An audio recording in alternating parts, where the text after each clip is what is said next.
Hello friends, super magic રસોઈમાં મિત્રો આપનું સ્વાગત કરું છું। આજે હું સોયા મંચુરિયન એટલે કે સોયા ચીલીની રેસીપી તમારી સાથે શેર કરું છું, જે એક સ્પેશિયલ સ્ટાર્ટર જ છે। તો તમને ચોક્કસ આ વિડીયો ગમશે, ગમે તો લાઈક કરજો, શેર કરજો અને સબસ્ક્રાઇબ કરવાનું તો ભૂલતા જ નહીં। તો મિત્રો હવે ઇન્ગ્રેડિયન્ટ પણ બતાવી દો, જેમાં 200 ગ્રામ મેં સોયા ચંક્સ લીધા છે અને બીજા મસાલા ગ્રીનરીમાં આપણે 2 ટેબલસ્પૂન જેવું ઝીણું કોબીજ કર્યું છે, 2 ટેબલસ્પૂન કેપ્સિકમ છે, 2 ટેબલસ્પૂન રેડ કેપ્સિકમ છે અને 2 ટેબલસ્પૂન જેવા મેં કાંદા સમાર્યા છે। તમે ગાજર કે કાંઈ પણ લઈ શકો છો। અને બીજા મસાલામાં મિત્રો આપણે એક મરીનો પાવડર લેશું, આદુ લસણ અને મરચાંની મેં પેસ્ટ કરી છે, પછી red soya sauce, red chilli sauce, green sauce અને આપણે ટોમેટો સોસ અને ચોખાનો પાવડર છે, ચોખાનો લોટ છે અને આપણે કોર્નફ્લોર છે અને લાલ મરચું અને આપણે મીઠું લેશું। તો આ ઇન્ગ્રેડિયન્ટ આપણા રેડી છે મિત્રો। તો બનાવવાનું ચાલુ કરીએ। પહેલાં તો મેં એક પેનમાં જો 1.5 ગ્લાસ જેવું પાણી મૂક્યું છે અને એને આપણે ગેસ ઓન કરી અને સ્લો ટુ મીડિયમ ફ્લેમ ઉપર આપણે આ સોયા ચંક્સ લીધા છે ને એને બોઇલ કરી લેશું, એટલે એકદમ સરસ સોફ્ટ થઈ જાય। તો જો આપણે સોયા ચંક્સ 2 મિનિટ જેવું થયું છે અને એકદમ સરસ બોઇલ થઈ ગયા છે। તમે આ બોઇલ ન કરવા હોય ને તો તમે 4 થી 5 મિનિટ પલાળી પણ શકો છો ગરમ પાણીમાં, એટલે આવા જ તૈયાર થઈ જશે। તો હવે આપણે ગેસ બંધ કરીને અને એને આ રીતે નિતારીને પાણી નિતારીને એક વાસણમાં લઈ લેશું।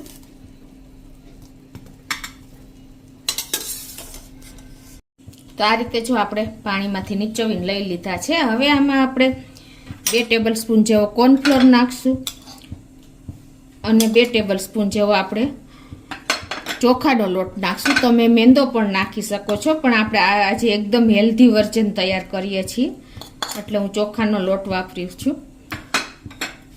અને પછી આપણે એમાં 1 ટીસ્પૂન જેવું રેડ ચીલી પાવડર નાખી દેશું અને 1/2 ટીસ્પૂન જેવો કાળા મરીનો પાવડર નાખી દેશું અને આપણે 1 ટીસ્પૂન જેવી આદુ લસણ અને મરચાંની મેં પેસ્ટ કરી છે એ નાખી દેશું અને થોડો એવો આપણે 1 ટીસ્પૂન જેવો સોયા સોસ પણ એડ કરી દેશું અને હવે આ બધું આપણે સરસ કોટ કરી લેશું સોયા ચંક્સને મસાલાથી અને લોટથી। અને આપણે 1/2 ટીસ્પૂન જેવું મીઠું નાખશું, કેમ કે આપણે સોયા સોસ નાખ્યો છે એ ઓલરેડી સોલ્ટી જ હોય છે। અને હવે આને આપણે એકદમ સરસ ચંક્સને કોટેડ થઈ જાય ને મસાલો એ રીતે મિક્સ કરી લેશું। તો આ રીતે જો આપણે તૈયાર કરી લીધા છે મસાલા લોટ સાથે। અને આ બાજુ આપણે તેલ પણ ગરમ કરવા મૂકી દીધું છે અને આપણું તેલ પણ ગરમ થઈ ગયું છે। તો તમે ડીપ ફ્રાય અત્યારે હું કરું છું, તમે સેલો ફ્રાય કરી શકો છો, એર ફ્રાય કરી શકો છો। હેલ્ધી વર્ઝન આપણે અત્યારે ડીપ ફ્રાય જલ્દી થાય છે એટલે હું આ રીતે કરું છું। તો હવે આપણે આ રીતે સોયા ચંક્સને તળી લેશું। ગેસની ફ્લેમ સ્લો ટુ મીડિયમ રાખી છે।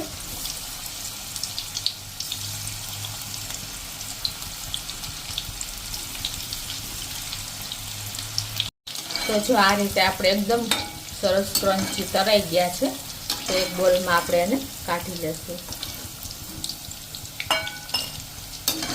મિત્રો એકદમ હેલ્ધી આપણે સોયા મંચુરિયન બનાવીએ છીએ।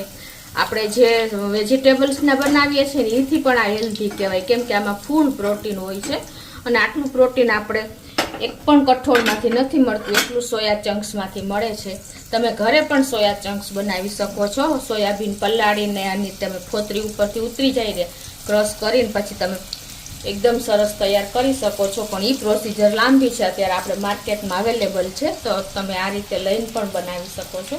તો આપણે આ બીજી બેચ પણ તૈયાર કરી લઈએ। તો જો આ રીતે આપણે બધા સોયા ચંક્સને ફ્રાય કરી લીધા છે। તો હવે આપણે સોયા ચંક્સ રેડી થઈ ગયા પછી આપણે એક પેનમાં 1 ટેબલસ્પૂન જેવું તેલ મૂકી દેશું અને ગેસની ફ્લેમ અત્યારે આપણે ફૂલ જ રાખશું, કેમ કે આપણે ઓવર કૂક નથી કરવાની આ ગ્રેવી અને બધી સબ્જી, તો આપણે ફૂલ ગેસે જ બધું બનાવશું। તો પહેલાં તો આપણે 1 ટીસ્પૂન જેવી લસણની પેસ્ટ નાખી દેશું અને 1 ટીસ્પૂન આપણે આદુની પેસ્ટ નાખી દેશું અને 2 થી 3 લીલા મરચાં તીખા નાખી દેશું। અને એને સેજ આપણે આ રીતે તેલમાં 2 સેકન્ડ જેવા કૂક કરી લેશું. અને હવે એમાં આપણે અડધી ટીસ્પૂન જેવો મરી પાવડર નાખી દેશું અને અડધી ટીસ્પૂન જેવું આપણે કાશ્મીરી લાલ મરચું નાખી દેશું. અને હવે એમાં આપણે જે આ બધા વેજીટેબલ સમાર્યા છે ને એ 1 ટેબલ સ્પૂન જેવું મેં કાંદા સમાર્યો છે એ નાખી દેશું. 2 ટેબલ સ્પૂન જેવું કોબી સમાર્યું છે એ નાખી દેશું. અને રેડ અને ગ્રીન કેપ્સિકમ છે એ પણ નાખી જ દેશું, કેમ કે આપણે આ બધા શાક બહુ કૂક નથી કરતા હોતા, આ ચાઇનીઝ આઈટમ છે. અને આ રીતે આપણે ફૂલ ફ્લેમ ઉપર જ પ્રોસીજર આ બધી ફટફટ કરવાની છે, તો જ એનો ટેસ્ટ એકદમ ઓરિજિનલ આવશે. હવે આમાં આપણે 1 ટીસ્પૂન જેવો રેડ ચીલી સોસ નાખી દેશું. તમે તમારા ટેસ્ટ એકોર્ડિંગ વધઘટ કરી શકો છો. અને 1 ટીસ્પૂન જેવો આપણે સોયા સોસ નાખી દેશું અને 1 ટીસ્પૂન જેવો આપણે ગ્રીન ચીલી સોસ નાખી દેશું. ગ્રીન ચીલી સોસ તમારી પાસે ન હોય ને તો તમે આદુ મરચાંની પેસ્ટ પણ નાખી શકો છો. અને હવે આ બધું આપણે સરસ મિક્સ કરી લેશું. અને 1 ટેબલ સ્પૂન જેવો આપણે ટોમેટો સોસ પણ નાખી દેશું.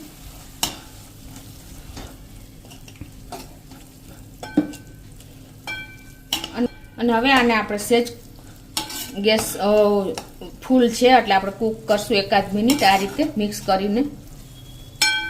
જો આપણે 1 મિનિટ બધા સોસ સાથે વેજીટેબલને હલાવી લીધા છે.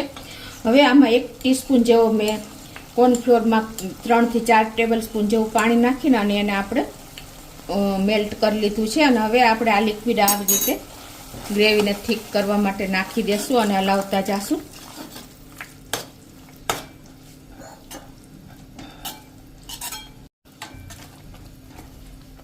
તો આ રીતે આપણે જો 2 થી 3 મિનિટ સરસ કૂક કરી લીધું છે ફૂલ ફ્લેમ ઉપર. અને આપણે ઓવરકૂક કેપ્સિકમને એને નથી કરવાના.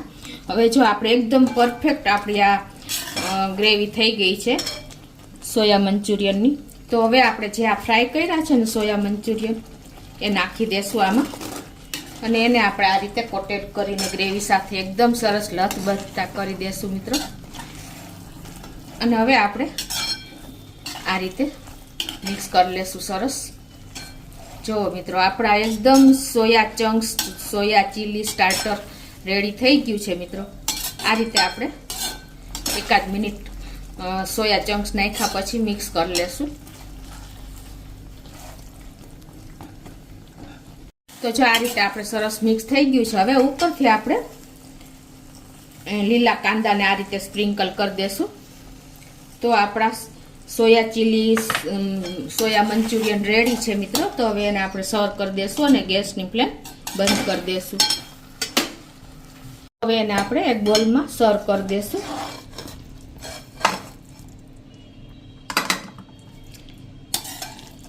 તો આ રીતે આપણે એક સ્પેશિયલ સ્ટાર્ટર ઘરે તૈયાર કરી શકીએ છીએ અને આપણે હેલ્ધી સ્ટાર્ટર છે. તો મિત્રો બાળકોથી માંડીને વડીલોને બધાને આ ભાવશે.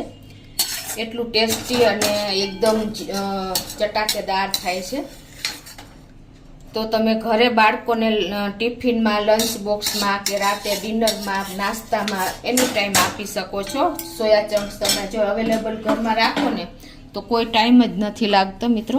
તો હવે આપણે પાછા ઉપરથી લીલા કાંદા સ્પ્રિંકલ કરી દેશું, સ્પ્રિંગ ઓનિયન. તો મિત્રો આપણું સોયા મંચુરિયન સોયા ચીલી જે કયો તે રેડી છે. તો તમને ચોક્કસ મારો આ વિડીયો ગમે તો લાઈક કરજો, શેર કરજો અને સબસ્ક્રાઈબ કરવાનું તો ભૂલતા જ નહીં.